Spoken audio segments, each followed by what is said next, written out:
Jupiter Broadcasting presents this show in mega stereo sound. This episode of the Linux Action Show brought to you in part by GoDaddy.com. Use the promo code Linux and save yourself some cash.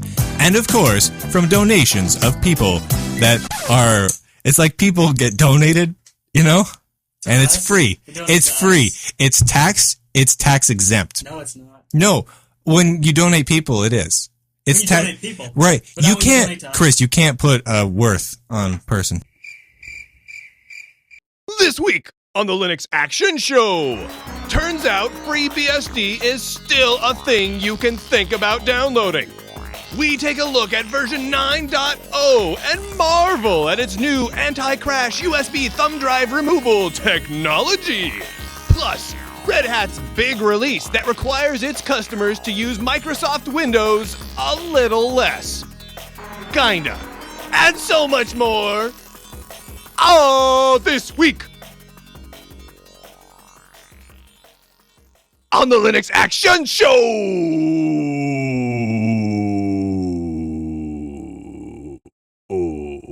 Oh.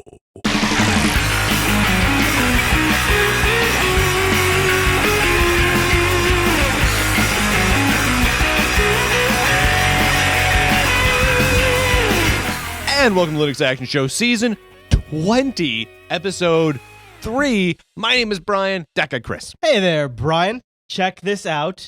This is awesome. The school computer science, the University of Windsor, whatever, I can't pronounce it, runs Linux.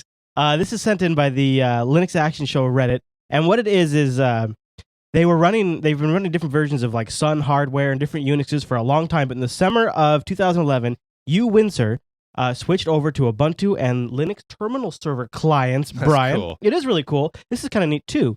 They mentioned that some of the keys to success is that they can do balanced loads and things like that. But this is what I really love. Students, faculty, and staff access their desktop environments and files from one of 100 thin clients throughout the school. Nice. And they just sit down and they get all of their stuff. And they also say the maintenance of Linux terminal server project is pretty much zero. Once it's set up, it's very reliable and stable. And they can just say adding a new thin client takes literally a few seconds. You know what I like about that? Everything. Yeah, it's really Everything cool. about that is good. So I'll put a link here in the show notes so people can go read about that. Because if you've worked in a education environment before, it can sometimes be hard to get Linux in the door, and it helps to have articles like this to say, look, this university or school did it. Yeah. And they're great. They set it up, got a little terminal server running. It's a great way to run Illumination Software Creator across a lot of machines. Yeah, you just put it on the terminal server and then everybody has it. Boom, way you go. That'd be a lot of software getting made. So how you been doing? I've been doing fantastic. It's been snowing all week this week. We survived the snowpocalypse. We were snowed in from like midday Tuesday until the snow kind of started like falling Sunday. late Thursday. Sunday, 2.5 days. but it wasn't very big. And No. then, and then Tuesday hit really hard. Tuesday it hit hard. We got a little over a foot in my place, which, I know some of you guys that live like in the middle of nowhere in Alaska and whatnot are like, a foot? Well, that's skinny dipping weather. Whatever. A foot's a lot for around here. We're not used to it. I have a car that literally has a clearance of about an inch. Like if there's a little bit of snow on the ground or like a pebble or like too many leaves, my car just gets marooned. So I can't leave the house, and I'm on a hill, so I can't leave anywhere. Yeah. So I had about a foot of snow for the first half a day. My goats loved it. They were just freaking out in the snow, playing in the snow. Yeah. Then after about half a day, they just kind of had this look like, all right, we're That's novelty's always how my done. dogs are about it too. They're always like, "Oh, snow, no." That's all. I remember always growing up, pets would love it for the first couple of days. Yeah, it's great. Dylan continued to love it. We had to like convince him to come in the house with hot chocolate. It was kind of ridiculous. Really? But we literally did not go anywhere from Tuesday to Friday. We just had to stay home and hunker bunker down. Yeah. So as a result, we got a big show this week. Big show. We got new picks coming up, and lots of picks. We got a FreeBSD 9 review coming up. That's gonna be cool. Which, as you'll note from the name, is not Linux. No. But it's open source. It's our open source cousin. And it borrows a lot of tools from Linux to make it usable and useful. Mm-hmm. Well, we'll save that for the review, Brian. Yes, we will. We will save that for our good-natured ribbing of Alan, who is going to be joining us for reviewing the FreeBSD and PC-BSD side of things, because he actually uses them on a daily basis. Uses the heck out of them. But first, let's say good morning to the fine folks over at GoDaddy.com and the beautiful Danica Patrick. Good morning, young lady. Nice to see you again. You know, you are looking Great as always. I'm a little bummed. So Dig Nation just had their final episode, and they got a personalized video message from Danica. What? Now, we've had correspondence. What? I know. They got a personalized. So apparently, I don't want to end the show, but if we ever end the show, the bar has been set. We should get a message. Should we just say we're ending the show and then we get a message and then not end it? Yeah, we're ending the show, GoDaddy. So you know what? No, wait. Wait, but then they won't keep sponsoring. Oh, wait, we got to keep sponsoring. We'll think on this, yeah. Because, I mean, the personalized message from Danica is pretty important to me. Yeah, I know. Like, that's really up there. Yeah. That's like, I have one of those bucket list things. Mm-hmm. It's not really called a bucket list. It's just a list of things. Yeah. Because I don't want to call it a bucket Do you list. keep it in a it's text lame file? now that the movie... Yeah. It's in a text file. Yeah. But it's like number 3 on my list is get a personal video message from Danica. Mm-hmm. Yeah. So maybe what she could do actually is if she doesn't want to do that since we don't want to end the show because that'd be kind of killing it. Yeah. She could just record us a video saying that if everybody used the code Linux, they'd save 10% when they check out. Or if they use the code Linux20, they'll save 20% on hosting. All right, I'm going to say this right now. If GoDaddy or Danica or any of Danica's friends or anyone who's watching, if Danica records us something, I will write a 2-page long poem about Danica and how awesome she is. It will be a poem, and it will rhyme and have meter and everything. And I will sit in Brian's lap while he reads it. No, I can't do that, because if that actually happens, I don't want to have to do that. I don't want to have to do that. I will do the poem part, I'm putting the scarf down on your lap first. I'll just say that. Yeah, we need some padding down there. Yeah. All right, well, thanks to GoDaddy for thanks to GoDaddy. sponsoring this episode of the Linux Action Show. All right, what's your Android pick? I got a good Android pick now.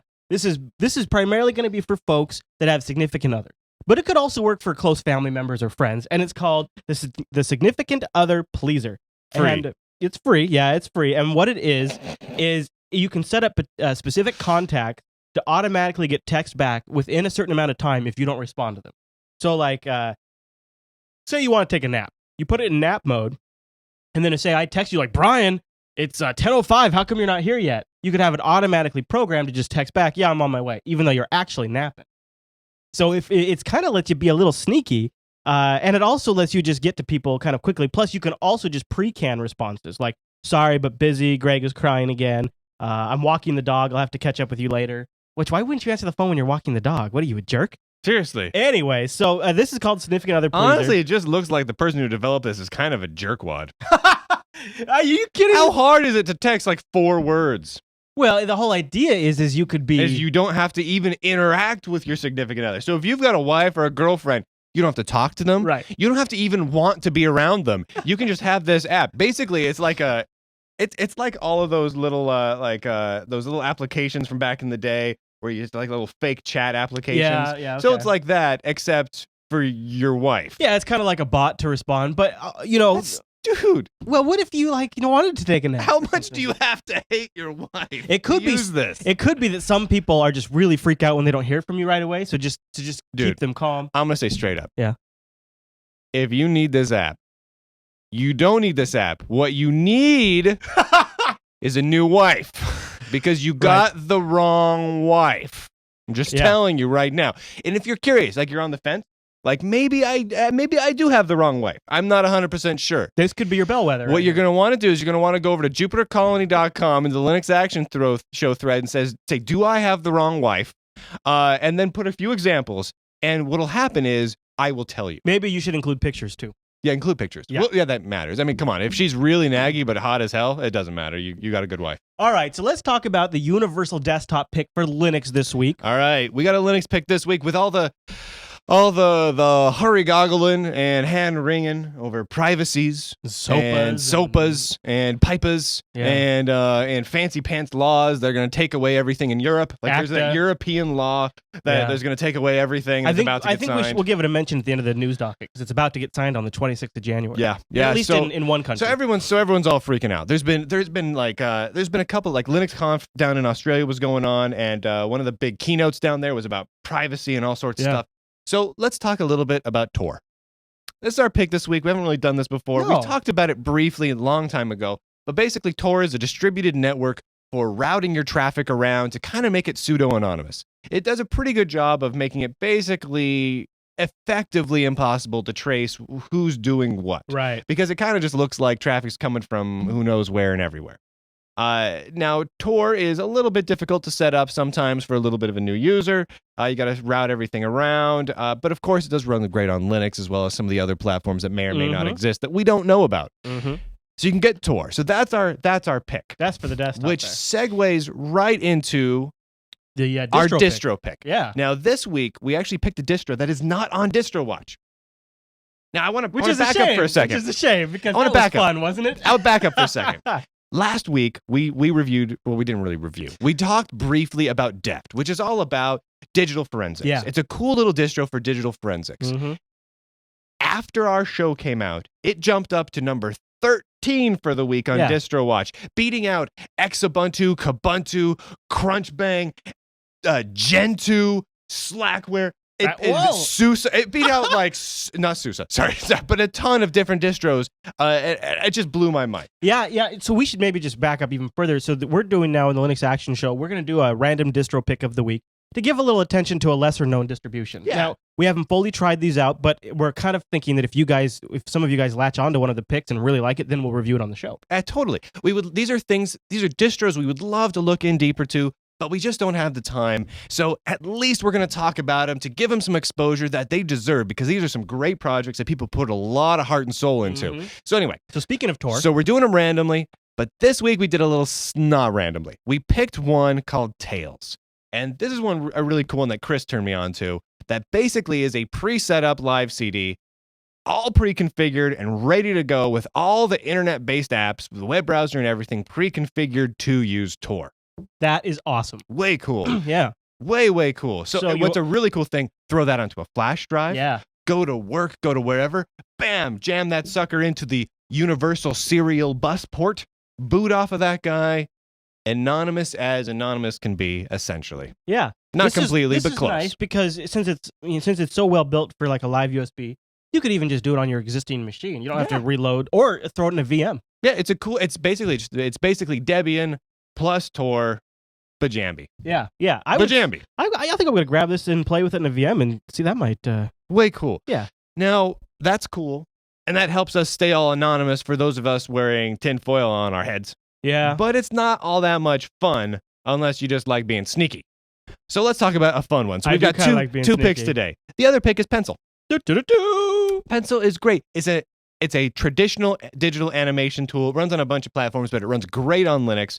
And it's very cool if you want to create traditional style animations. You can also export, animated GIFs and vector art and all sorts of stuff. But basically, it's a drawing application that lets you do nice, traditional frame-by-frame style animation. Yeah, I got a little, reminds me of, exactly, frame-by-frame animation. It's nice. And I like that it goes out to a GIF. That could be fun. Yeah, it's very, very cool. For Reddit very, trolling. very cool.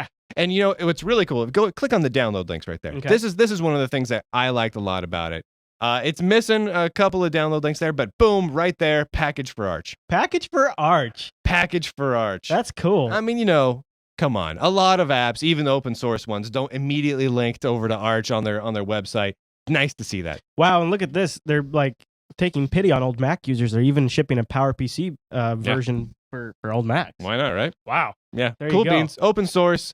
Lovely little app. Tons of fun for those of us with or without art skills. Because if you don't have art skills, you can do little stick figures that say funny things and walk them around. That's Fantastic. True. That kind of sounds fun. Honestly, there's a lot of comics and like YouTube channels and whatnot that don't have much more than that going on that are pretty cool. So there you go. Now, of course, links to everything that we just covered will be found in the show notes. You find the show notes by going to jupiterbroadcasting.com, finding this episode of the Linux Action Show, that's season 20, episode 3. Scroll down below the video, and there's all the links to everything we talked about. All right, Chris, let's do the news.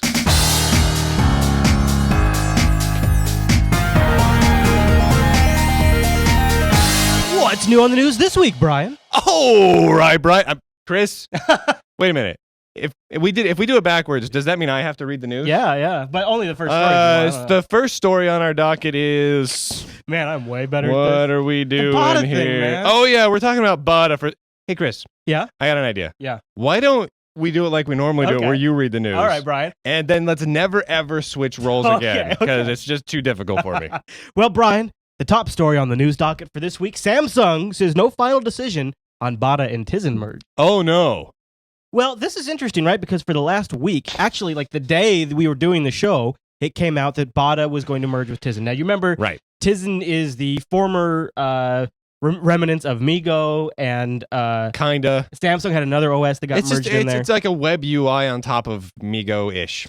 And Bada, if you're not familiar with Bada, is Samsung's own proprietary operating system that's more of like a middleware that can run on top of Linux, or actually Samsung's shipping a device right now where it runs on top of FreeBSD on the phone. Yeah. So the rumor came out at CES that that a guy actually was a pretty well-known guy too, like a VP. During CES, a Samsung senior VP told Forbes magazine that the merger of the two platforms was going ahead and would allow Bada applications to run on Tizen devices. Okay.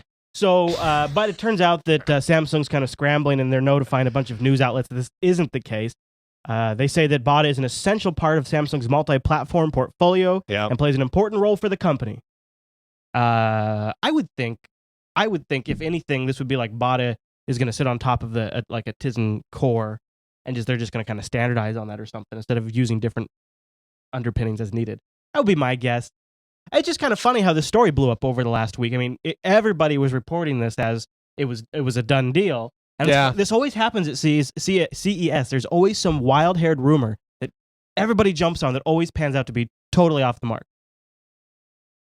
I just really don't care at all. All right. Well, because here's the thing. I wanted to set the record straight, though. When was the last time you used Bada? I don't even think they sell it in the U.S. Okay. So, I don't care. Well, now do you... If I can't use it and they don't want me to use it, I just don't care. And it doesn't look all that hot. It looks okay. I think the historical interest here would be that it would be MeeGo once again being something new, getting kicked around again. Well, that's the thing is Maemo and Hilden and MeeGo and every other iteration of it is just it's. This is like we had one of our predictions a couple of weeks back that was basically the equivalent of that whole line of operating systems that changes every 9.5 months into a new operating system that Intel will again embrace. This is like the beginnings of the rumblings of that. And here's the thing is Tizen really doesn't look that interesting. Tizen looks just basically like a kind of HTML5e front end that just sits on top of the existing MeeGo. That's what it looks like. Tizen is like, I just don't care. It interests me as little as, even less than Chrome OS does. Yeah, and I'm not interested in Chrome OS. I just... not at all. I just want a open platform, so Tizen was sort of that hope, but all right. I just don't care. Now, there's sort of a vicious cycle in the news out there. Different distros have these big release dates that you can, are hallmarks that we can sort of plan episodes around and say, we're going to review this distro. We make a big deal. Hits this milestone. It's a big number, but one of the most popular distributions in our audience doesn't really have one of those milestones, and that's Arch Linux. But, the people in the Linux Action Show subreddit made the case, and I agree. Pac-Man 4 is moving to core for Arch Linux, and I think that this is about as close as Arch gets on an actual release. We got to just consider this release day. We'll just call this Arch 2012. Because, honestly, there's no other release we're going to get. So we wanted to tell you guys, new version of Arch. Pac-Man, the new version of Pac-Man's in there. That's kind of like the big deal, right, about Arch is Pac-Man, and it's cool. It's cool package management. So when you get a new version of that, it's kind of a big milestone. They're including, honestly, a lot would say finally, finally, package signing. So you'll be able to make sure that you are not downloading some bogus package that's been swapped out on the FTP site or something like that. I hate bogus packages. But this is great. Arch is fantastic. And honestly, Arch gets better and better all the time. And Pac-Man is fantastic. So this really is a good time to jump in and check out Arch if you haven't. This is going to be a good time. Alan McRae put a great blog post up all about the new Pac-Man 4.0 and why it's a good thing and how it works and how the key signing works. So if you are an interested Arch user, link in the show notes to go check that out. That's awesome. Yeah. Way awesome. All right. Good job, Arch team. Speaking of Linux distribution releases, we got a little bit of peek into OpenSUSE 12.2's release timeline. We did. We're looking for a summer 2012 release, which means we're going to see the first milestone in February pretty soon. Yeah, we're going to get it pretty soon, and the final release is going to be coming just a little bit after the 4th of July here in the States. We should get 12.2 on July 11th if everything goes as planned. Of course, new features are going to be KDE 4.8, GNOME 3.4, Linux 3.3, and all of the packages will have one slight rev higher than the other ones because they're gonna release slightly after Ubuntu and the Fedora. And, So they'll have honestly, it's a great way to go is to go slightly after the other guys. That way you get a little bit more polish. I mean, if you're looking for a little bit more of a polished side of things, that's smart. Let's talk about something cool that was shown at scale. You and I, both big fans of the Raspberry Pi. It has a lot of potential. I want like 12 of them. I know. Yeah. So the guys from Raspberry Pi were down at Scale 2012, and they were showing off a fully functional Xbox Media Center based on a Raspberry Pi. You just get this little guy in here. It runs Linux. You get the full HD playback on this thing, and it runs off of a USB flash stick. This is so cool. That's great. This inspired me. I'm going to try to build. I have a little Atom motherboard. Yeah. And I'm going to try to make a little silent running Linux Media Center. I'm going to attempt to go for 1080p playback, and then I'll share my results. Fail or success. So cool. This is really kind of just $25, and you can hook it up to your TV. $5. Well, or you get the the Ethernet one that's like $35? Yeah, you might want to do that. So you spring for the little bit nicer ones. You get the Ethernet and everything like that for $35, and then add on a random like flash drive you've got lying around somewhere, or an SD card or something like that. Just stick it in that sucker. It's got HDMI out in it. Bam, stick it into your TV. You're done. That's so cool. The other thing about it too is you got all of these smart TVs that were announced at CES that have different things built into it. TV manufacturers, for a really low cost, could take the Raspberry Pi board, just shove it in there, and then using open source free software, provide an entire media center smart TV experience. Who needs the proprietary apps in their stupid app market stores, whatever the crap? Stupid app market stores. They're stupid crap. Well, they're all, Well, I get what do you want to buy saying. a Samsung TV and buy Samsung apps? No, you know what I want. And then never be able to buy another TV without losing your apps? You know what I want? What? I want something like the Raspberry Pi. I want to stick it in there, and I want to be able to just swap out a little tiny USB flash drive, and I want one of them to have the Ubuntu TV. I want one to have XBMC. I want to be able to one with Myth TV as like a Gen 2 Myth TV build, so I can just bam, and I can just have a little lineup of $10 USB sticks for whatever one I want to use, because all my media is stored up on my server. So I'll just, it doesn't matter. I can just swap it out depending on which one has something cool I want to play with. That's what I want. Let's make that happen. Let's do whatever it takes to make that happen, Brian. All right. So cool. So are you familiar with Desura or Desura? Desura. DESURA. Yeah. Like the game app store that runs on Linux. It's kind of Steamish, but it has, exactly. It's Steamish. Here's a great story That's a good way to put it. They have announced a Desorium project, which is an open source version of the Desura client. Yeah. And they had actually talked about this a couple of months ago. Source code's available. Yeah, it's up on GitHub right now. Yeah. And I don't know, you wonder if you might see people take this and build different types of app stores now or something using this. Possibly. I mean, they'd have to do a fair bit of tweaking to move it around, but it's totally doable. Being GPL3 too could also mean you just start seeing some distributions bundle Desura with the desktop. Yeah. And then you install it and maybe just start downloading apps or games. And it's really cool because if you think about it, so Desura, I mean, they don't make an app to sell to you. They make a service. Yeah. They want you to buy apps through it. And they've got, based on the blog post, they have one guy working on the development of the Desura Linux client. Mm-hmm. And he was like, you know what? This is just a lot of work for one dude. I mean, I'm trying to make this great. I'm trying to add cool new features. But really, if we want to make this go faster, let's open source this. They'll still connect into our proprietary service on the server side of things, so it's not like they can screw up our service. And then the community can add the features that they want to add, and then we'll get good press for it. We'll have to spend less money on the development. Everyone's really happy. Yeah. It's totally awesome. Yeah. Like, more companies should do stuff like that. Like, what I would love to see, like all those companies that make, and this is a simple example because we already have open source instant messaging clients. Yeah. But like honestly, like Microsoft, and they have the MSN, and then they have their commercial Outlook-y based instant messaging and they also communicator thing. Yeah. And so honestly, wouldn't it be cool if they just open sourced their clients?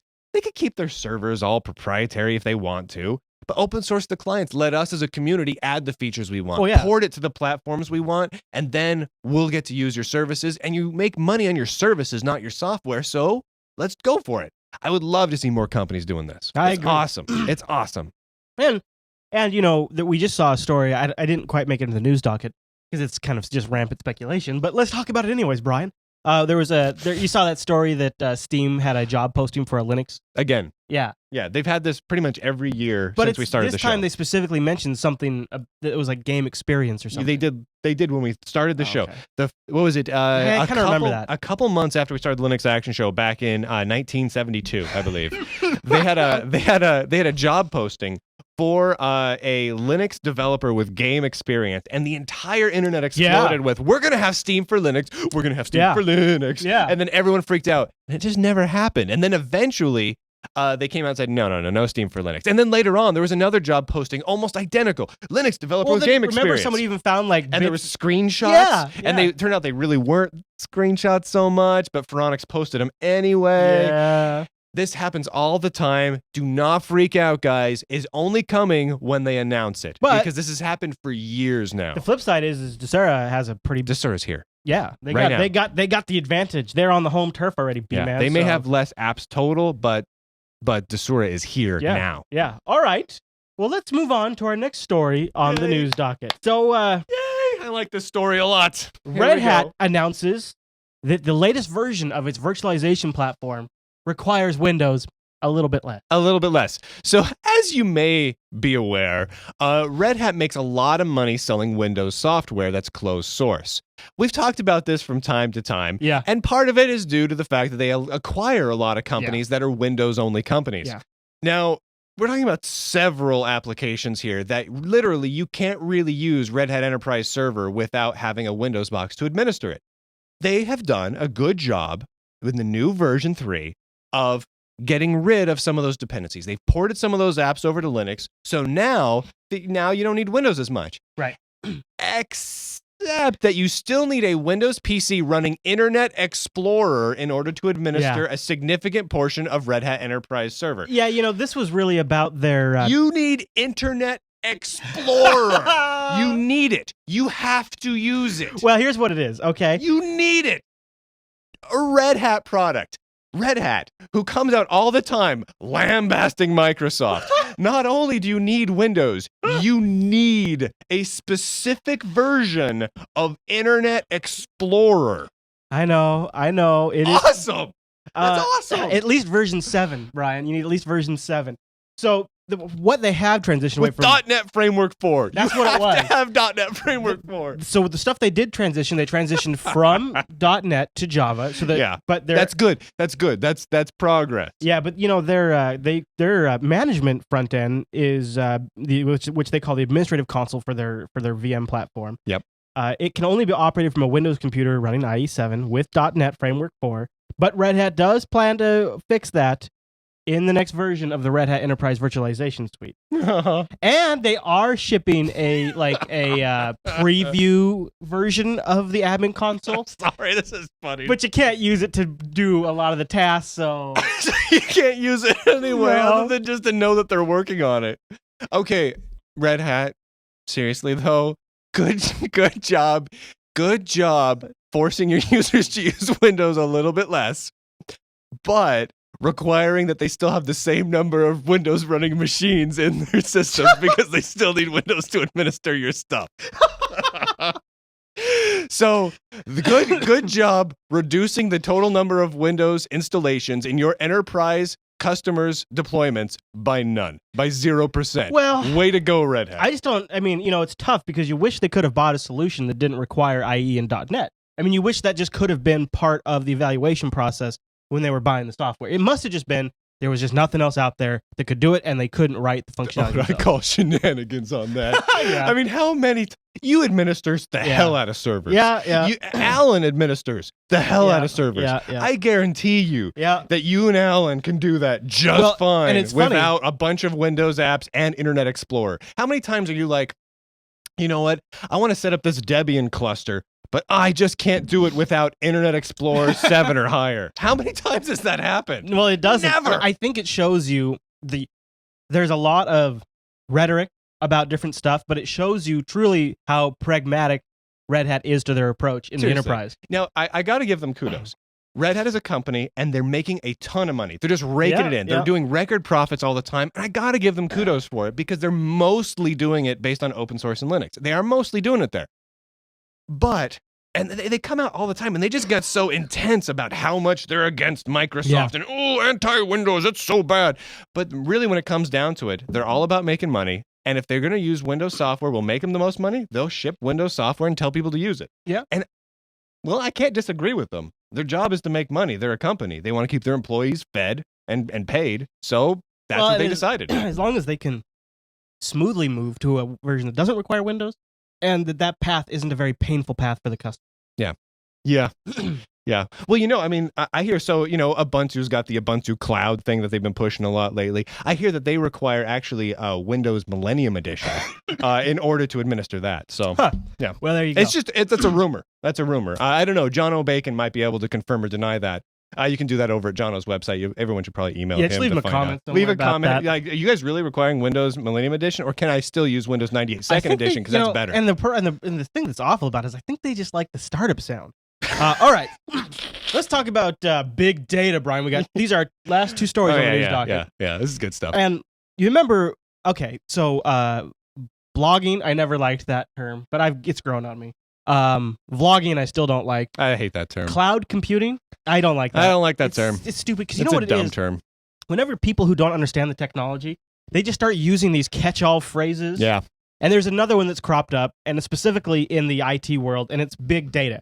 And it's to represent, data sets that just, you have so much information, they just grow at an incredible rate. The traditional tools just don't really manage it very well. Yeah. But it's such a nebulous term, big data. I don't know. Like, I have a couple of terabytes of storage at home, and like when I read this, I don't work in enterprise. I don't work in servers. I never have heard the phrase big data before. It's new. So I thought like couple terabytes. Like Right. I have a lot of data. Right. Those are pretty big. No. Some of my files are pretty large. That's some big data. So it's the kind of big data where I had to look into this to see what it was. Honestly, a lot of cases, I wish this wasn't true, but a lot of cases it's when a website or an online service needs to track every little single metric about a user that everybody does on the system. And when you think about a site like Facebook or Twitter, the amount of data set just grows and grows and grows. Yeah. So people are just like dumping MySQL, and they're just going all these different routes trying to solve the problem of how to deal with this data sprawl. And GigaOM is running a really interesting infograph over here, and I think they got it from like the Linux Foundation or something. They did. Yeah, Linux Foundation ran a survey to see kind of what people's adoption would be in multiple different environments, and one of them was big use, enterprise level use by some really big companies. And they used to be they had to be like companies that made like $50 million or $500 million or something like that. So these are the Linux adoption trends for 2012. And they said relative to other operating systems in the next 5 years, do you think the use of Linux in your company or organization will? And they gave them increase, stay the same, not sure, or decrease. 79.8% of the people surveyed responded increase. Increase. A massive. Basically, almost everybody said they're going to increase. And then scroll down a little bit. I love this next one. Yeah. So then going down here, enterprises are choosing Linux to support big data. In the next 12 months, what are your company's plans to support big data? 71.8% said they'll be adding more Linux. Yep. 35.9% are adding more Windows. And you see, the thing is, and this isn't just me being a Linux bigot, the Windows system is just not designed to be inundated with that amount of constant data and I/O. Okay, the largest collaborative development project gains more contributions for enterprise users. So what they're going on here is, what do you guys kind of give back since you're using Linux? Is kind of the root of the question here. How do you participate in the Linux community? 42.7% said we test and submit bugs. 38.5% said they participate in the Linux Foundation activities. That's a 12-point increase over last year. Yep.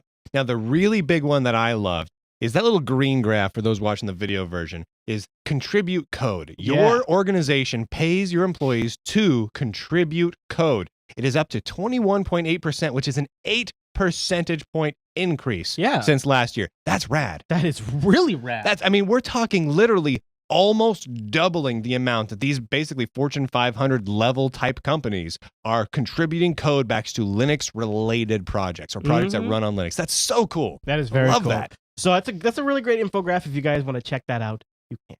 All right. Let's talk about something that's a little bit of a bummer. Okay. It's our last story, and it was like one of the #1 voted stories in the Linux Action Show subreddit. And I got emails from people who are really freaked out. It's about ACTA, and the EU is set to sign ACTA later this month. Now, ACTA is sort of like SOPA on steroids because it's more general. It's about all types of copyright, like ingredients, recipes, everything. And if you live outside the U.S., this is your immediate concern. If you live within the U.S., it'll be your concern soon. Yeah, if you're in the European Union, this is a big deal for you. So we'll put links. There's a Anonymous put up a video. And it actually is a great video that talks about what their plans are and why it's just completely bogus. But I guess there's one of our viewers out there emailed me and said their country is voting on this on the 26th. Yeah. Now, this is one of these. This is a copyright this will be a global copyright law with all of the nations involved agreeing on a global set of enforcement policies. They are literally creating a one enforcement policy structure for copyright infringement all around the world. And basically every major country is involved in that. That is effed up. And it's all been done behind doors, completely in secrecy, and not drafted by elected officials. They're special interest people, and it's freaky. So here's the thing. So as I understand it, and I'm not European in Ian. I don't live in any of the European nations. I've never been to a European nation. The U.S. and Canada are also in these negotiations and would likely be signing. It could be coming over to us soon. But here's what I understand: ACTA as a law has been passed, but has not been signed. Like, it hasn't been signed into law, but it's been passed. Like, it's ready to go to each individual country for final approval and signing. It's like ready. Like, this is the equivalent, as I understand it, and I may be wrong here. If I'm wrong, someone let me know. This is the equivalent of the Congress passing a law in the U.S. and then sending it to the president for approval. Well, they're treating it like the chat room saying, like a treaty among nations. So each one will have to sign into their own law process. But that just is a matter of checking things off a list. God, so, yeah, it's messed up. Well, and I feel like the internet kind of blew its wad here. Like, I feel like I'm worried about that too. We went nuts over SOPA. We went SOPA crazy. Mm-hmm. What are we going to do? Shut down over ACTA? It's already too late to shut down over ACTA. Why? What I don't understand is the companies like Google, the organizations like Wikipedia knew about this. They had to have lawyers looking at this because this impacts them. Why, when they put up big banners and everything about SOPA, did we not say, hey, if you're in Europe, which you're already seeing this massive blackout, you can't do anything about SOPA, but you can do something about ACTA. Send letters. That was what Why didn't they do anything? I was preaching that on Google Plus too. The message was too much about SOPA because SOPA was just the first battle in what's going to be a war. Like one in like 100 bills that are happening now. I know. Let alone the bills that are going to be coming in the next few months. It's pretty. You're totally right on that. It's pretty wild. It's going to be 2012 could be a really dark year for the internet. And unfortunately, some of this bleeds directly into open source because open source projects are often come under fire for some sort of for copyright infringement, for trademark infringement. The other thing I was going to say is patent infringement. ACTA also can enforce patent infringement. So if somebody claimed an open source project violated a patent under ACTA, it could be pulled. So it's really a freaky thing, and it does. This is hugely freaky, and it does have negative impact on open source as well. Not just our liberties and freedoms as a people to spread knowledge over the internet is the greatest tool to share information we've ever had.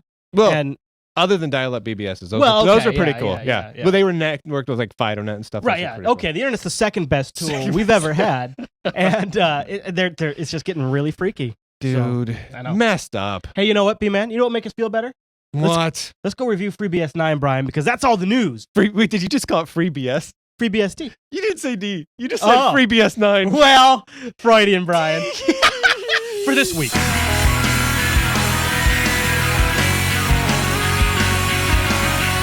Once in a blue moon, an operating system is released that is not Linux. Oh. Normally, we either don't care or we make fun of it. Yeah. This time, however, we're going to talk about it like it's important. And what I'm talking about is FreeBSD 9 is out, along with the accompanying PC-BSD, and to talk about it because Chris and I just plain don't care is our good friend Alan. Hey there, Say Alan. hello from Canada, Alan. Hello. Welcome back to the show. So, so FreeBSD 9's out. Now, I don't really know where to start, Alan, so I'll... So what should we be excited about? What's a thing with this? What? There's quite a few big architectural changes. Mostly a lot of stuff to do with file systems and disk and efficiency, and bringing in the newest version of ZFS. Oh, well, that's cool. Yeah. As a PC-BSD user, I just got PC-BSD installed here in the studio, and it's looks like KDE to me so far. But I haven't played with like any of the low-level tools because it is yet. KDE. Yeah, right. But the one of the major changes in PC-BSD 9 is the fact that it's no longer KDE only. As part of the install, you can choose GNOME, That's kind of cool. XFCE, or like LXDE, which before KDE was the only option. Yeah. BSD land was kind of KDE land forever. Well, FreeBSD has always had 90 some odd window managers to pick from, but oh, well, there you go, Brian. I always just ran PC-BSD. Mostly because I like the package manager stuff. But, Yes, the package manager got a bunch of improvements, included package signing and the ability to share libraries as well. All right, so let's back up before we go down to the PC-BSD route too far. Let's talk about FreeBSD, which is the core that it's based on. And you'd mentioned file system stuff has changed. Yeah, let's talk about that. So the first thing, UFS, which is the file system instead of EXT or whatever, now has soft update journaling. So soft updates was a system that BSD invented a few years ago that allows it to come back after a power failure more quickly. What it does is it basically soft updates allow the meta updates to be done in kind of an out of band format. I hate in-band meta updates. Yes. They piss me the hell off. They're just so pushy. Yeah. So can I tell you something? Yep. I don't know what the F you're talking about. So what would a meta update be in the file system? Like the last modified time on a file. Oh, okay. That stuff. Okay. Now, what would updating it out of band be? Well, so basically, before, without soft updates, what you would have to do is if you had a reboot unexpectedly or whatever, a power failure, you'd have to do FSCK on the drive, right? Just sure, like why not? Yeah. And it's like the DOS version of doing a quick check disk. Right. But it took a long time, right? And that's why EXT3 introduced journaling to make it take less time. Right. Well, with soft updates, basically the way it worked was it did a very short one on just the important characteristics of the disk. Okay. And then it would boot the system up, get it back online, and then do a full check in the background based on a snapshot of the file system. Oh, I dig that. That's cool. I dig that based on a snapshot. Yeah. Especially at that time, it meant that after a power failure, a FreeBSD machine would get back up and running about hours faster than a Linux machine. And snap! Which is important for a server. That is important for a server. I think that was a little throwdown right there. I think so too. As man, with all of that, I guess that really goes to show you why FreeBSD is really beating Linux on the server. Oh wait. Oh, Brian. Okay, continue. Great. But as disks got bigger, like for example, I have a machine with, a bunch of 1.5 terabyte disks. It still would take like 30 minutes to do this preen check on all the different disks. So now with soft update journaling, they're basically adding an intent log to the file system as well, which means that you don't need an FSCK at all. Oh, the system just comes back immediately after. That's not cool. I love FSCK. Yeah, it's my favorite thing to do. I FSCK all the time. When else am I going to go to the bathroom, Alan, after a server crash? High five. All right, you nailed it. All right, so what else we got? What else we got in here? Trim support for SSDs. That's cool. So through the CAM layer, it will tell the disk when you erase a file so that your SSD can optimize itself properly to know which sectors it can reuse and so on. Now, does ZFS already have trim support built in? Well, trim support is a hardware thing, but I think ZFS had it. Yes. Oh, I thought you thought. Don't you have to have a file system that's aware of it too? Yes. So UFS file system is now aware of it, whereas ZFS already was. Yes. Got it. So the other major update is FreeBSD 9 has ZFS version 28, which importantly introduces data deduplication, which is a feature a lot of people were waiting for. Oh, yeah. So that allows you to basically, by using some RAM and either fast checksum or something like SHA-256, to find out when two blocks are the same and only store it once. That's really sweet. That could be really sweet for like a big media server or something like that. Yeah, or even if you end up with separate versions of files, but parts of them are the same. If a whole block is the same, but not the entire file is the same, you can still deduplicate certain blocks. Whoa. I like that. That's cool. That's pretty groovy. Yeah. Yeah, okay, that's cool. So I like that. ZFS so bad. Especially when you're doing backups and stuff, when you're going to have a lot of versions of files and so on. Yeah. Also introduces triple. Now, how's performance on that thing? Like if you're backing up, let's say like a 50 gig OS disk. Like I mean, how fast does that go if it's comparing against a previous backup and only backing up? If you have enough RAM to keep the entire deduplication index in RAM, then you don't have a problem. Yeah, Alan, how much RAM did you put in that server you just built? Was it the one I built? 48 gigs. Yeah, that's pretty baller. That's hardcore, man. That's hardcore. Of course, 24 gigs of that is dedicated just to the ARC cache in ZFS for caching actual file data. All right. Hot damn. Yeah. So triple parity RAID is also added. So you have the option when you have a large RAID array to say 3 of these disks will contain redundancy, so that up to 4 disks can die before your whole array disappears. I like that. All right. That's paranoid, but I like it.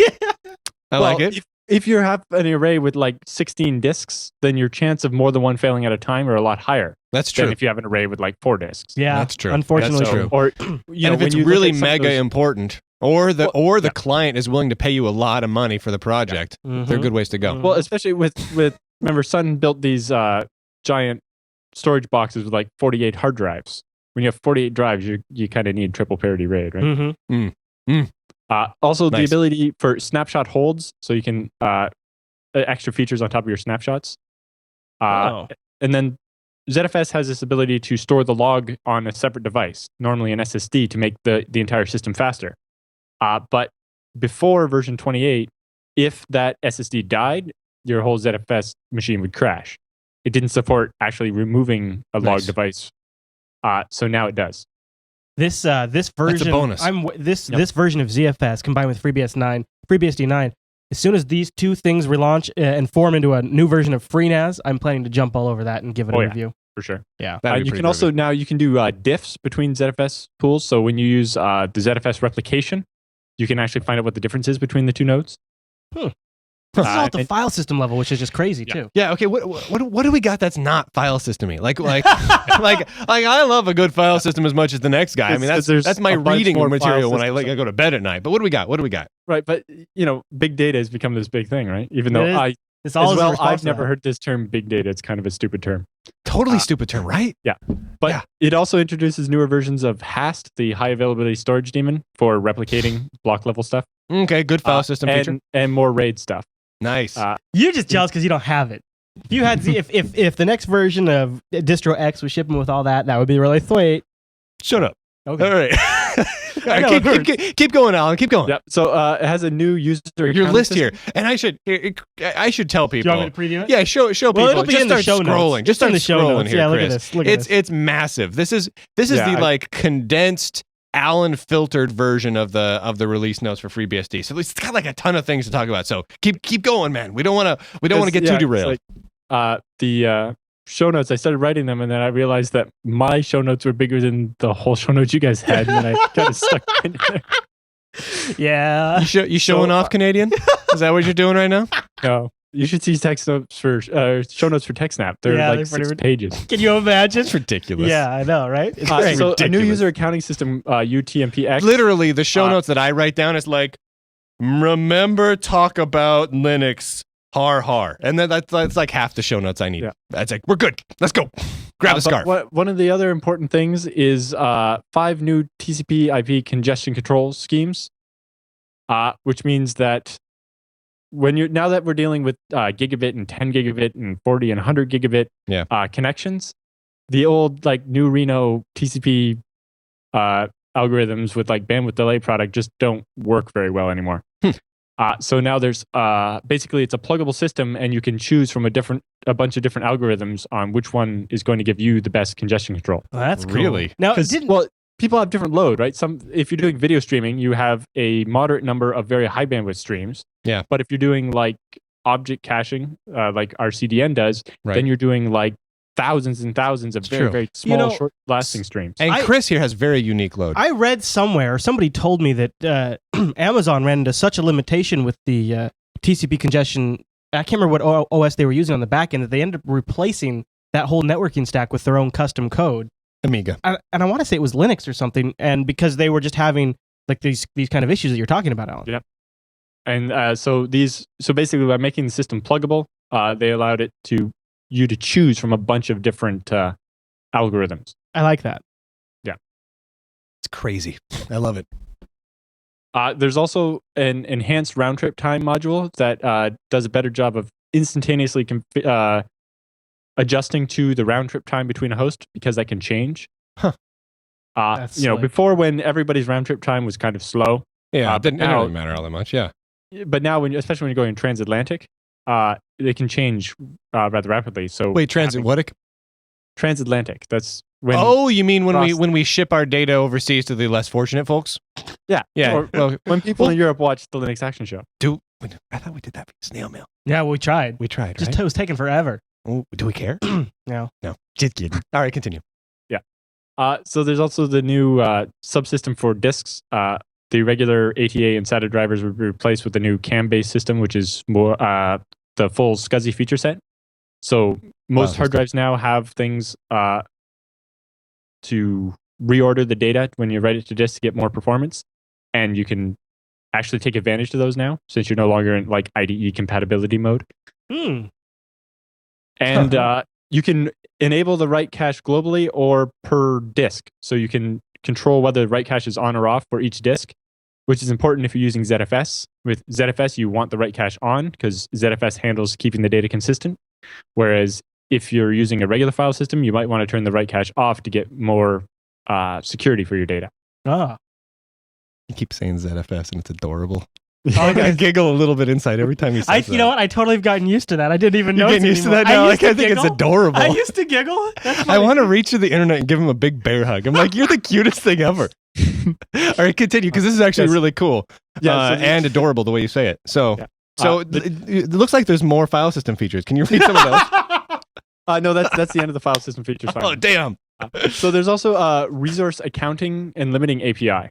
So watch out, the new Brian. R account basically allows you to log an account for the resource usage of your users, either per process, per jail, which are OS level virtualization, allows you to run an entire separate copy of FreeBSD in a container using the same existing kernel, so that you can provide a security barrier between different things. That's badass. So we use them at Scale cool. Engine. All the PHP code that executes for things like JupyterBroadcasting.com happen in a jail, so that if there's an exploit or something, it's contained in that jail and doesn't have access to the core system. So it's kind of like That's really virtualization, but without any overhead. Man, that's a great And you feature. can also log per login class. So basically it allows you to quantify where all the load on your system is coming from. Hot damn. And then there's a new resource limiting API called rcontrol based on that allows you to say, if this user uses more than this much RAM, kill their process or whatever. And so as this matures a bit more, you'll basically be able to do resource limiting and so on with jails. Because up until now, a jail, when you created it, you couldn't limit, say, how much RAM that jail could use. Okay. Oh. But with this, you'll eventually be able to do that. Oh, that's pretty cool. And so then you'll have... But not in this release, but eventually. Yeah, it's... Groundwork, Brian. Groundwork. I got it. So this is like the first release of Unity version of Racked. No, this is like when you have libturbo.jpg, but you don't have any. But it's not that. But it's not really fast yet. Yeah, it's not as big of a deal. Oh god. The R account thing is fully in and ready to go. It's the R control, the version that lets you actually limit your usage. Oh, I gotcha. Okay, got it. The accounting is all done. Cool. So basically, once that feature comes in, then jails will have all the features of full virtualization, right? Where you can actually say limit how much RAM and how many CPUs they can use. Okay. But right now, all you can do is limit the CPU set. So you can say they can use these two cores. So you can limit CPU time, but you can't really limit RAM. I love that you can do that without having to go to virtualization. Because that's way something cool. we're familiar with VMs. You could just restrict the whole guest to that. But to be able to go on a per app basis, it's pretty rad. That's pretty rad. And also, just jails instead of VMs mean there's no wasted RAM and there's no processor overhead. So you get 100% of real machine performance. Whereas the VMs, with hardware virtualization, you're getting very close to real machine performance, but they'll never be 100%. Right, not quite. You're not on the metal. There's still a little bit of wasted juice. Yeah, I like that. And with jails, you're always right on the metal. Alan, I feel like you're burying the lead though with USB 3.0 support. I mean, that's got to be the. Well, before FreeBSD 8, there was always the issue where if you pulled out a USB stick, that was a good one, Chris. It would kernel panic. Alan just kept talking. Wait. What did? Wait. Go back to that. What'd you just say? So a couple of versions of FreeBSD ago, USB support was a little dodgy. So if you're using a USB file system, like a USB drive or whatever, thumb drive, yeah, sure. If you yanked it out in FreeBSD 7, there was a 50% chance it would kernel panic. Now wait a minute. So to be clear, pulling out a USB drive and having it destroy your computer half the time is a little bit dodgy. A little bit dodgy is you yank it out and it pops up an error that just doesn't explain it well enough. Or randomly having two volume control knobs appear for a second and you have to go kill one of them or something like that. That's a little dodgy. So if you didn't unmount the file system. But anyway, that was if you put in a thumb drive and you stick it in and you you're gonna just yank that sucker out. I yank things out all the time. I walk around here, I see, cable, boom, yank it right out, just to see what that was happens. Years ago, that was many versions ago. That's Anyway, true. This isn't okay. A rewrite of the stack to make it even better and make sure that it can never happen again. Okay, But it also introduces USB 3 support for That's high cool. bandwidth. Oh, nice. nice, very nice. Another really important upgrade is the newest version of OpenSSH 5.8 P2. Which, for those of you who don't know about SSH, that's basically like Telnet. Encrypted. Yeah. Now, the other big improvement, though, is they imported HPN, which is a new high-performance networking code for HPN is pretty OpenSSH cool. that allows, especially when, for example, I have gigabit servers across the world and I'm transferring files over SCP, Mm-hmm. the speed was limited because of bandwidth delay product. But now with HPN, it actually manages to saturate the gigabit links. That's pretty cool. I like that a lot. So That's basically, really cool. SSH gets upgrades that make it possible to transfer files really, really fast over more than just your LAN. Yeah, But HPN even is super for LAN, mega handy. Yeah, because a lot of times I'll have like multiple ISOs and these really huge like gig-sized files I'm checking in through various like source control servers, and if I'm doing it over like old school SSH, man, it gets painful sometimes. Yes. Yeah, because I do all my SVN over SSH as well, and just proven it makes helps. a big difference. That's very Another cool. thing is OpenResolve, which is basically a daemon that runs and manages your resolve.conf for multiple interfaces. So especially if you're doing stuff like VPNs, Oh, that's nice. and it can know that connections using this VPN should use this name server, but a connection that's going over your regular network, not going man, over the that's VPN, nice. shouldn't see that DNS server. Oh man, I want that. That's So really basically, cool, actually, it yeah. interfaces at the library level to decide which connection the application is using and give it a different resolve.conf. Now I want this. Can I get this? Now, see, that seems like Can I run this on any of my Linux distros, or That- is this I think so. like I don't know. I I don't don't know. actually know, but I yeah, think it's because that seems like something Linux needs to get on. Yeah, seriously. Or is that something we can already do? If think- anyone in the chat room knows, go or Well, that watching the show knows, head on over to the forum and let us know. You could just do what I do and Super just have telling. 3 different resolve.confs that you swap in. Yeah, but that's such a pain. I don't want to swap them basically, around. this is what that does, but it does automatically, and it allows you to have multiple ones at the same time. Yeah, I that's love the- automatic stuff. Yeah, me too. That's That should be fantastic. built in a network manager. Seriously, it totally should. So it also means you can use different settings for your LAN and your internet connections. You know, the people over at Red Hat should really get on top of that when they're done making Windows. Yeah, they got software. to port Yeah, first. when they finish making software Right. that only runs on Internet Explorer, maybe After take a look at adding that to Network Manager. I would for want Linux. them to take that off the top of their list, but after that, but after that, yeah. Another big update is cryptographic password hashing. Originally, BSD has MD5, which is what most people use, Which is and fine, Blowfish, which is bcrypt is quite strong and very Yep. flexible. yeah. But they've added support for SHA-256 and SHA-512, which OpenBSDs have for a little while and are becoming more and more popular as standards for encrypting passwords better than So MD5. does FreeBSD, total nerd question here, but does FreeBSD roll their own OpenSSH server, or can they just use like OpenBSD's? They import OpenSSH from the OpenSSH project, which is OpenBSD. Which is- Yeah. Oh, of course. Yeah. Okay, yeah. It's the same way that Linux Right, imports it. right, of course. It's not. You mean it's not some foreign weird SSH? Okay. No, it's actual normal SSH. Yeah. Also, the shell SH has been updated. A bunch of new arithmetic expression handling was actually imported from Dash, the Debian shell, which is actually originally Ash, the NetBSD shell. Yeah. So that's why the code is under a BSD license and can be imported that way. Oh, That's pretty cool. And there's some changes to the way built-in commands work as far as the path environment variable, but nobody really cares about that. oh. I couldn't agree more about that. Another big feature that is still kind of in the works, but is really interesting, is Capsicum, which is a sandboxing and compartmentalization framework from Uh-huh. the University of Cambridge. Ooh. Okay. Sandboxing basically, sounds cool. Yeah. This is more stuff for privilege separation and basically almost virtualizing an individual application so that it can't break out of its sandbox. That's really nice. So that's FreeBSD is really big on getting stuff isolated. That's Yes. awesome. And then the other big thing in FreeBSD 9 is the start of the process of replacing as many of the GPL tools as possible Oh, snaps. because of the GPL v3. So basically, Yeah. the system's still compiled with GCC, but it uses 4.2 because that was the last version under the GPL v2. But they're moving towards LLVM and Clang instead. So those are imported, but they're not actually used to build the base system yet. Let me ask you this. Yep. Because I like GPL v2 way more than I like GPL v3. Same. Couldn't agree more. Like I like GPL v2. GPL v like I'm releasing a bunch of my own code under GPL v2 because it's a good license. It's great for what it does. GPL v3, it's okay. You know, it adds a few things that aren't as great, but it's still a pretty decent license. What is it about GPL v3 where the FreeBSD folks are like, oh my holy board, we got to do a ton of extra work now because we got to get that stuff out of there because it's gonna kill all of our ponies. What exactly is it? Well, there's just a lot of the patent stuff and basically the new stuff they added that wasn't about the license but was about how Stallman felt people should behave. Yeah, but he always does that stuff. I know. If he could get away with it, he'd write a little poem about how he doesn't like people who aren't hippies or something. You're the I don't poems know. today. You're the poem guy today. Dude, I am. I got poems on the brain. But basically, this is basically offering a business-friendly alternative.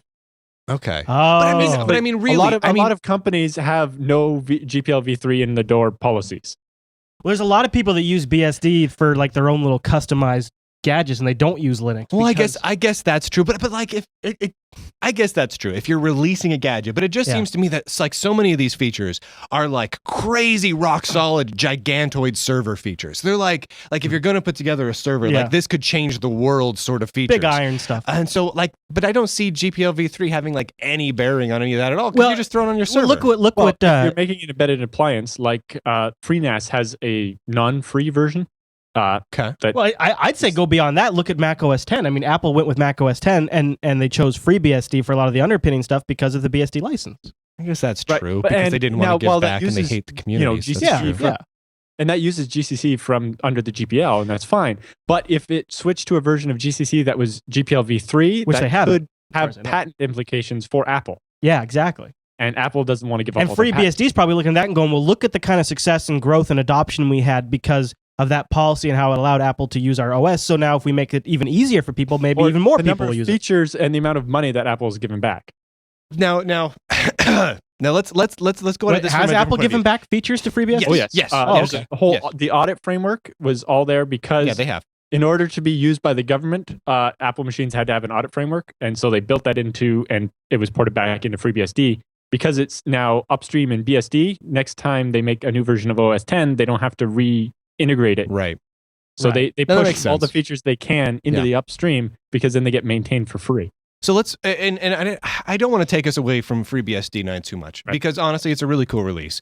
But I just want to play devil's advocate for a second. And let's say that what a lot of people would say is that FreeBSD going ahead and the various projects going ahead and rewriting a lot of the stuff that's currently already available in GPL v3 and rewriting it and coming up with basically a replacement for it that's all BSD licensed really in a way kind of undermines the whole point of the community where it basically says let's reinvent the wheel, let's waste resources, and let's take code that is much more, let's say, and I hate to use these phrases, but more in the pocket of the companies and the big corporations and less in the hands of the community. Like what would be the typical FreeBSD response to that? Well, Alan, speaking on behalf of everyone in the BSD world. I kind of agree with what you're saying. It's like rewriting grep doesn't seem like it should be very high on the to-do list. Especially since the BSD version of grep admittedly is not as fast as GNU grep yet. Right. And so it's like, was it really necessary to rewrite that? Part of it is like, well, technically couldn't we just, continue to develop the GPL v2 version instead of rewriting it? Yeah. I don't know what all the answers are. That's what I'm wondering. Like, why not just branch it right before they made it GPL v3 and continue working on it from there? Maybe leave it GPL v2 because then at least the GPL v3 guys could like merge some of their sources back, your sources back into there, and you're still kind of giving back to the core original project. I don't know if this is what it is, but I know, I played with FreeBSD on servers and I did some tests. I've talked about it a little bit on TechSnap, I think. And one of the advantages FreeBSD has is it's all one cohesive project. So like they can do things like fundamentally change the way the DNS resolver library works and have it affect all of the stuff up the chain because they're all working together. So maybe they just feel this is their opportunity to change these key tool sets so that they're more integrated with the rest of the OS. Yeah, possibly. That's one of the things That's different between FreeBSD and Linux is the Linux kernel plus the GNU userland. With FreeBSD, it's all one unit. It's all the kernel and the userland are kind of tied together. And that doesn't seem like it'd be a big deal, but it really shows there is a consistency, and then because of it, there's also just incredible documentation. Yes. So maybe this is just one more thing that sort of plays into that culture of, well, we can build it better, or we can at least build it all together. It's kind of, honestly, I kind of get the impression. So, I mean, realistically, I run PC-BSD once a year for half a day. Yeah. Just in all honesty, and I like it. It's cool. It's like I install it every year thinking, man, this is cool. I play around with it a little bit. I play around with some of the tools, and I do come away with the impression that FreeBSD and PC-BSD is like Linux if you took the cowboy out of it. Like, it's got less of that like random spirit of 1,000 different people all doing their own damned thing, but somehow it makes a town, and that town is called Tombstone, and it makes a really cool movie. Whereas BSD is 400 people working on a project with a to-do list. It's like a cult. It's like a monk, cult that gets together. A bunch of monks that and they have one head monk, and they release the operating system tablets once a year. Yeah, and they're big. They're big on rocks, and no one can ever destroy them. But there basically is 400 or 500 core developers led by a team of 10 people, and it's organized still based on the structure it was given when it left the University of Berkeley. It's all committees and things, and it works quite well, and it has direction. See, that's how it feels, and it's weird. Like part of me looks at FreeBSD, and that's very appeling because, like in my own software, organized and consistent. It's organized and consistent. Like in my own software, as a system admin, that's why for a little while I gravitated to FreeBSD because it was order and chaos, and it was very predictable what I would get and all those kinds of things. Exactly, and I like to have in my own projects, even my open source projects. I'm like, you know what? I'm the man. I'm in charge. I'm going to organize this, and here's a structure we'll have. But on the other hand, I love the fact that my Linux desktops and laptops and my media center machines are kind of like the Old West. I love that I can pick and choose from every random funky saloon out there. And I know you can on FreeBSD too. And I know you can even run the vast majority of all those Linux apps in one way or another. And so I know it's all still there, but there's just like a feel about it that's different. That makes it so that in the end of running PC-BSD, like I've got PC-BSD installed on a netbook of mine at home, and it's running great, except for the fact that the theme is the most hideous piece of eye rapery I've ever seen in my life. It is a little less than pleasing. Bring up a button for the video things. I need to show people the button on this thing. Maybe Just the damn. Is that button. 8.2 or 9.0? This is 9. This is 9. Okay. There's PC, a button. There we go. These are the buttons on this thing.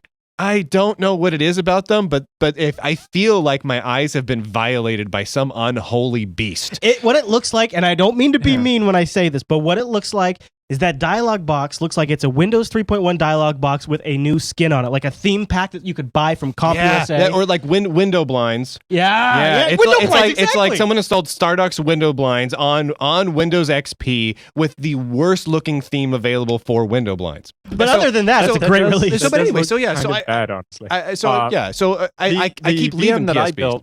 Yeah, the VM that I built uses KDE 4.7 with the Oxygen theme, and it looks very nice. All right. Yeah, see, that looks nice. So we should probably mention at the top. You have a VM that we're going to torrent out in the show notes? Yes. Of FreeBSD, if people want to play with that? Yeah, this is FreeBSD, not PC-BSD. Right. Yes. It's just, I rolled my own. It's FreeBSD 9 with KDE 4.7, Firefox 9, Flash, VLC, Pigeon, basically everything you need to watch Jupiter Broadcasting built in about an hour. Nice, over BSD. So we've got Allen-BSD as a virtual machine. I dig it. We should probably wrap up soon. Al, is there any other points on FreeBSD 9 you want to touch on? That's about it.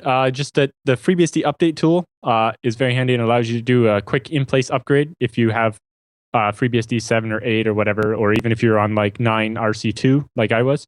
When I built that ZFS server, FreeBSD 9 wasn't out yet, so I had release candidate 2 on there. And then a couple of days ago, I just ran FreeBSD update. It does a binary diff and patches all the files, and then a quick reboot, and then the second one. An OS upgrade with binary diffs. That's cool. Okay. So it's very quick. I want to end on one final thing. I want to ask you straight up: if I'm sitting here running SUSE and Ubuntu and Gentoo and everything else, why do I switch over to FreeBSD? Like the short, 2-sentence version. Why do I switch over? For a desktop, you don't. It's so, but for a server. Yeah, for a server, ZFS. No, my server at home is some of them are, one of them's Arch and one of them's Debian.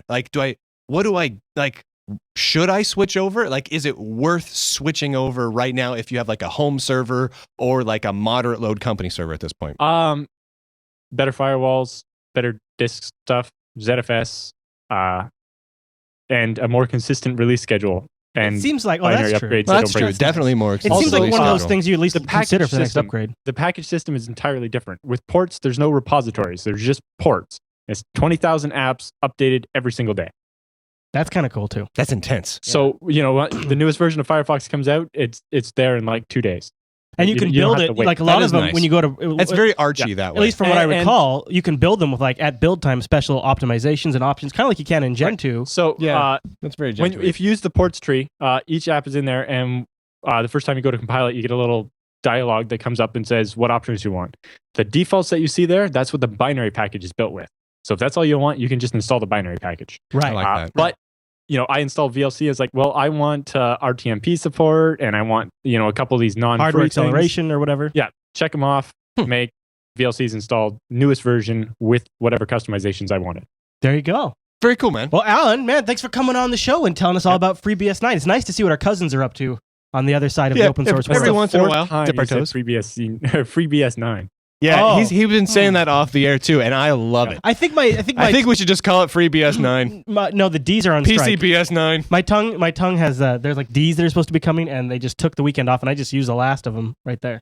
That's all I got. That's a really good cover. All right, Nice job. that's our look at FreeBSD 9.0. And that brings us to the end of this week's epic mega show. What's great about this show is we talked about FreeBSD, which We is in did. Linux. Yep, and yep. we talked about what Red Hat's doing, which is all Windows, it seems like. That's not Linux. Oh, Did we talk about Linux this show? a little bit. A little bit between up those front. things. Yeah. Well, you know what's cool about Linux? Hmm. I use Linux for all the development of the Lunduke SDK. Whoa. Which you can see over at lunduke-sdk.com. I just posted on my blog over Big at lunduke.com. announcement. Big announcement. Actually, here's what's really cool. And this has been done before. Other Oh, yeah, I know, but tools have come on, done this this. is like It's a milestone. Yeah, exactly.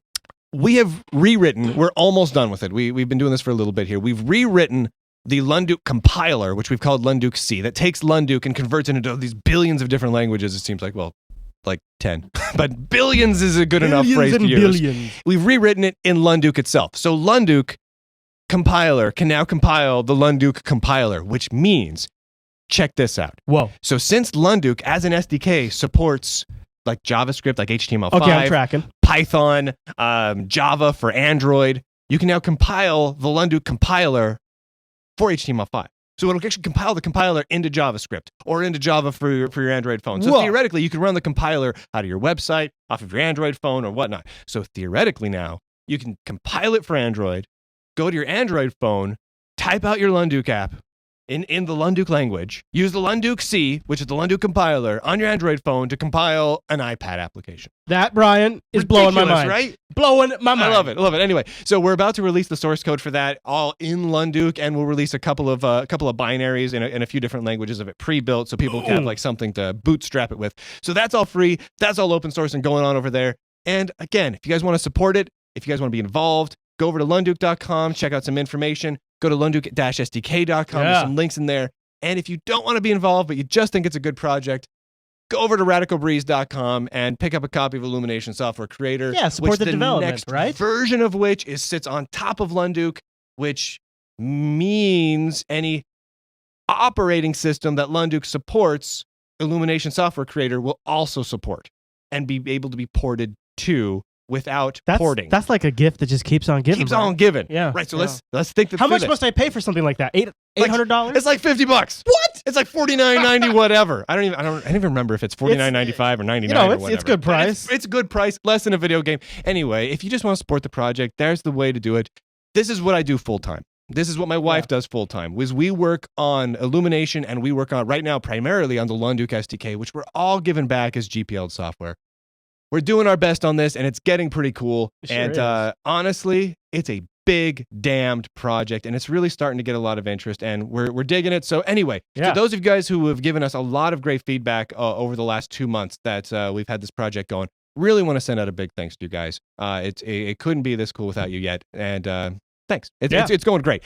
So Well, B-Man. So this was a big show. Yeah, this was. We did the whole thing live. We had a big live turnout.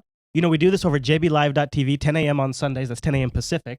So thanks to everybody who showed up in the IRC chat room. What time it was here? It felt like 2 a.m. to be honest with you. Seriously. But by the end of the show, I'm wide awake, so I'm good to go for the rest of the day. Damn. Yeah. That's good stuff, man. I know. So next week, what are we talking about next week? Well, I have an idea, but Who knows? I think I'll talk to you about it off the air to see what you think. But I got an idea that I'm scratching my beard over. All right. The beard, for ideas. You should grow a beard, then you can scratch it when you get I ideas. should grow a beard? Yeah. Oh, I just shaved, actually, just this morning. I didn't shave all week because of being trapped inside in the snow. You're going to be out of whatnot. ideas for I was like, I got to days. get my face warm. Yeah. I don't want to shave. Right. But then I shaved today because I wanted to be clean shaven for you guys. Yeah. I want to look good. I want to be dressed to the nines, is what I'm saying. The nines. And by nines, I mean wearing a nerdy t-shirt. Yeah. Okay. 9. All right, everyone. Well, thanks so much for tuning into this week's episode of the Linux Action Show. And we'll see you right back here next week. Most likely.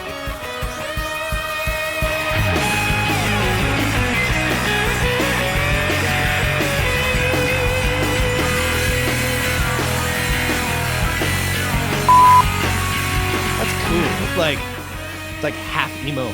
I like it. Hey, Brian, nice headphones. Thanks. I love these headphones.